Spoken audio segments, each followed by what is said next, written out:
Dewa Brahma kena ku kasakten Pancasona awakna sadayana genghek tutung ku kasakten Dang Hyang Wasigede.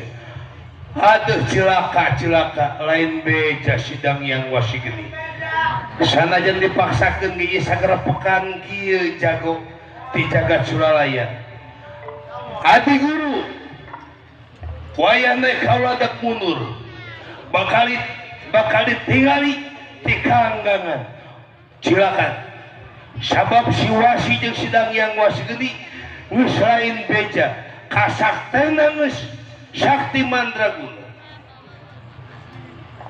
Kurang ajar Wasi, hayahna ina Brahma ku yang bakal dibawa. Hayo uang waya uang